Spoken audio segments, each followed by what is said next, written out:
ልፊያችሁን አቆዩት። አማራ ብዙ ስራ አለበት።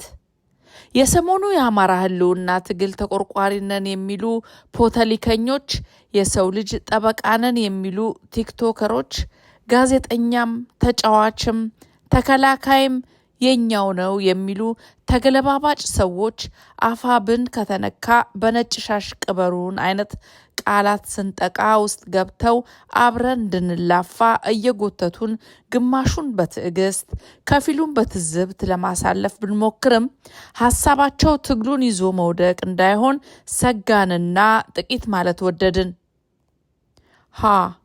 አፋብንን በተመለከተ ይህ ንቅናቄ ለእኔና እኔን መሰል በስር ነቀል ለውጥ ለሚያምኑ አማራውያን በሙሉ ልክ ስብሃት ነጋ የሚባለው የህወሓት ጋኔል አማራንና ኦርቶዶክስን ሰብረናቸዋል ብሎ ውስኪ በቆላለፈው አንደበቱ የተሳደበውን ያህል የሚጠዘጥዘን አደረጃጀት ነው። በመጀመሪያ ደረጃ ለአማራ ህዝብ ያለውን ንቀት የገለጸው ለ3 ዓመት ብዙ አማራውያን የተጨፈጨፉበትን በብዙ ቢሊዮን የሚቆጠር ሀብትና ንብረት የወደመበትን የህልውና ትግል ከድርጅት አውርዶ መውጫና መግቢያ የሌለው ንቅናቄ የጥቂቶች አለቅነት እርካታ እንዲፈጸም በሶስተኛ ወገን የተደረሰ አጭር ድራማ በመሆኑ፣ በሁለተኛ ደረጃም የተበታተነውን አማራ በተለይም ከወያኔ የክልል አጥር ውጪ ያለውን አማራ ወደ አንድነት እንዳይመጣ ቀድሞ የጠረነፋቸውን የሀሳብ በሽተኞች ፈቶ በመልቀቅ መላውን የትግል ደጋፊዎች የከፋፈለ የሴረኞች እጅ ስራ በመሆኑ የተቀደሰውን የአማራ ህዝብ ጥያቄ የመሸከምም የመመለስም አቅም የሌለው በሁለተኛነት በሽታ የተጠቁ ግለሰቦች የታጨቁበት ንቅናቄ ወይም ጠርናፊ ስብስብ ነው። የንቅናቄው የፊት ተሰላፊዎች በሙሉ በብአዴንና ህወሓት ፍቅር የናወዙ፣ ከፊት ህወሓት ከሌለች ወንበር የሚረጋ የማይመስላቸው፣ ራሳቸውን አዋርደው 70 ሚሊዮን አማራን ለማዋረድ ቀድመው እጅ የሰጡ በመሆናቸው እንደ አማራዊ ተቋም ለመጥራት አያስችልም። ይህን ንቅናቄ በጽንስ ደረጃ ለመቀበል እንኳን በዚህ 3 ዓመት ትግሉን በቅንነትና አማራዊ በሆነ ስነ ልቦና ያደራጁ የመሩና እየመሩ ያሉ ታጋዮች ወደፊት መምጣትና አመራሩን ከባርነት ማላቀቅ ያስፈልጋል። ከዚህ በተጨማሪም መሪዎችን በስማ በለውና ከትግሉ ማዶ ሆነው እናውቅልሃለን ከሚሉ ጸረ አማራ ኃይሎች ተጽዕኖ ነጻ አውጥቶ በትክክለኛው መስመር ማስኬድ ይገባል።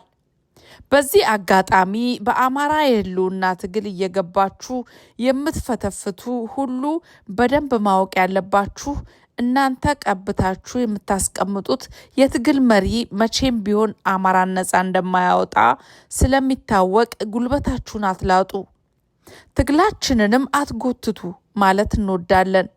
ይህ ትግል የአስማረ ዳኜ፣ የፕሮፌሰር አስራት፣ የጀነራል አሳምነው ጽጌ፣ የውባንታ አባተ፣ ሞላ ደስዬ፣ ከፍ ያለው ደሴ፣ ኮሎኔል ታደሰ፣ ደምስ ይመር፣ እሸቴ ሞገስና ናሁሰናይን የመሳሰሉ ብርቅዬ የአማራ ልጆች ደም የፈሰሰበት አጥንት የተከሰከሰበት የሁሉም አማራውያን የመጨረሻው የአድዋ ትግል አካል ነውና ሸቃጮች የሚሸጡት ወይንም የሚለውጡት አይነት ባህሪ የለውም። ይህ ትግል የአማራ ልጆች እንደ ሰርዶ ተያይዘው እንደ ባህር ዛፍ አንዱ ሲወድቅ ሚሊዮኖች እያቆጠቆጡ የሚረከቡት የማያቋርጥ የህይወት ማስቀጠል ትግል ነው።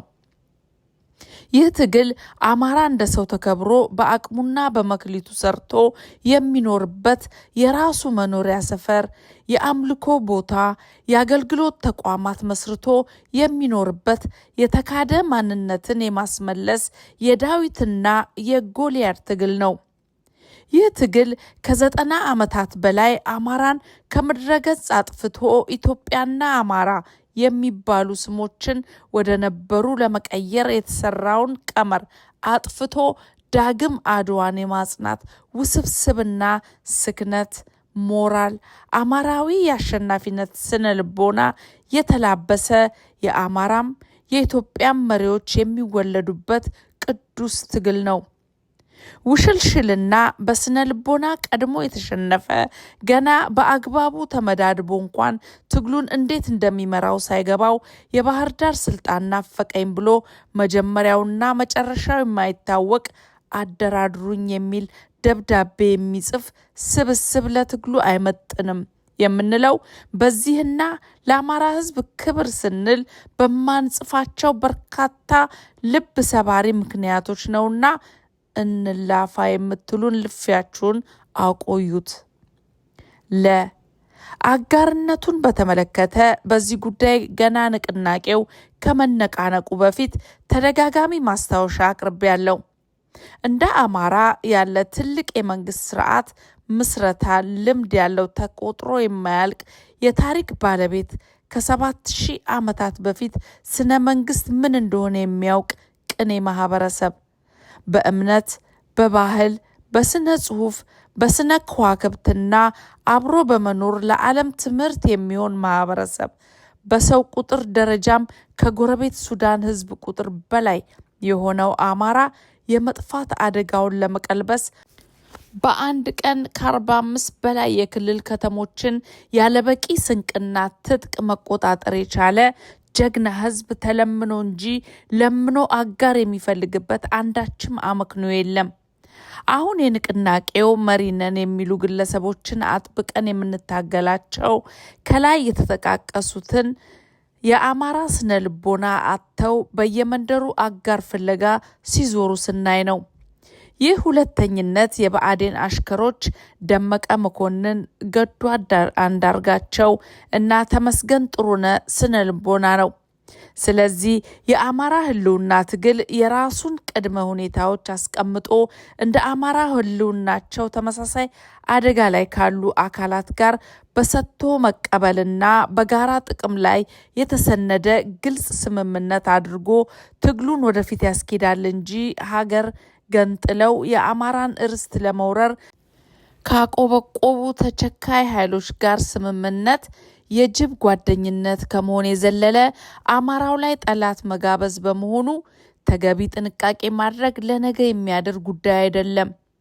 በመጨረሻም አባትና ልጅ 3 ዓመት የነበረው ፍቅራቸው ዳግም አልቆ ይዋጣልን የሚል ዝግጅት ላይ ስለሆኑ እውነተኛ የአማራ ታጋዮች በሙሉ የእሳት ራት ላለመሆንና የአማራን ትግል ወደ ውስብስብ ችግሮች ላለመክተት ተገቢ ስልታዊ አቋም መያዝን ይጠይቃል።